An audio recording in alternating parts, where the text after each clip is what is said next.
আজ যে মানুষটারে পরিষ্কার করে পা ধোয়াই দিচ্ছে, এই লোকটা আমাদের ফ্যামিলির মোস্ট একজন ইম্পর্ট্যান্ট মানুষ।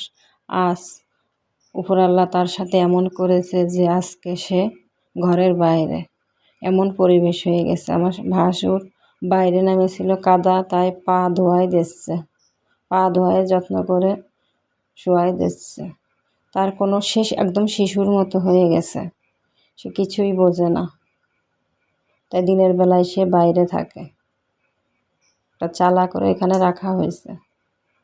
তাই বাইরে নামিলেও বৃষ্টি হচ্ছে, কাদা, তাই হচ্ছে মিয়া ভাই হচ্ছে পা ধোয়াইয়ে খাটে উঠাই দিচ্ছে, যে কাদা মাদা পরিষ্কার করে দিচ্ছে।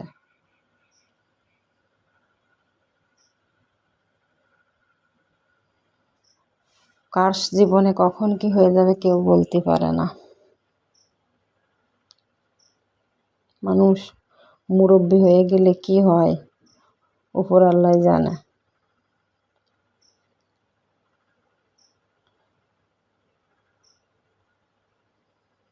তার ব্রেনটা সমস্যা হয়ে গেছে,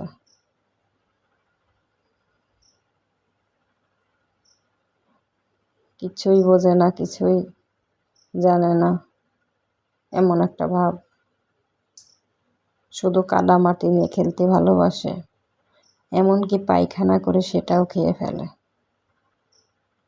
এমন একটা অবস্থা।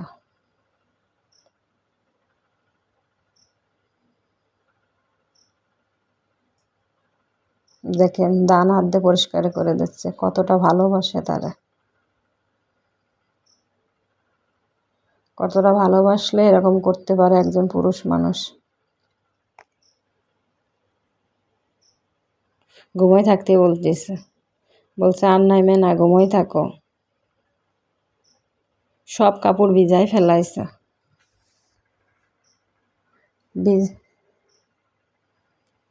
কি করবে।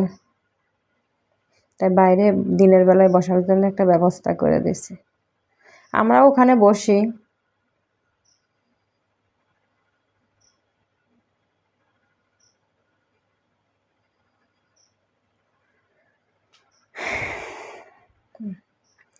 উপরআল্লাহ কার সাথে কি করে কখন কিচ্ছু বলা যায় না। এই দুনিয়া নিয়ে তাই আমাদের কত অহংকার, কত বড়াই।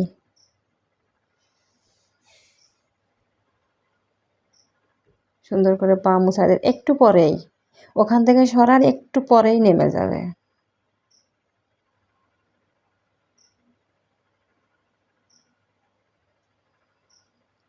কারোর কথা শোনে না,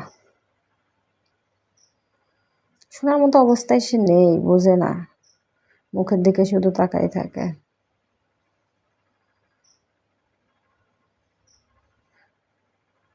বালিশ মাথায় দেয় না, ফেলে দেয়। মিয়া ভাই যাওয়ার সাথে ওখান থেকে উঠে বসে পড়বে, উঠে বসে পড়বে কি নেমে যাবে। তো আজকে আমাদের বাড়ির একজন ইম্পর্টেন্ট মানুষের সাথে তোমাদের আলাপ করালাম। ভালো থাকবা।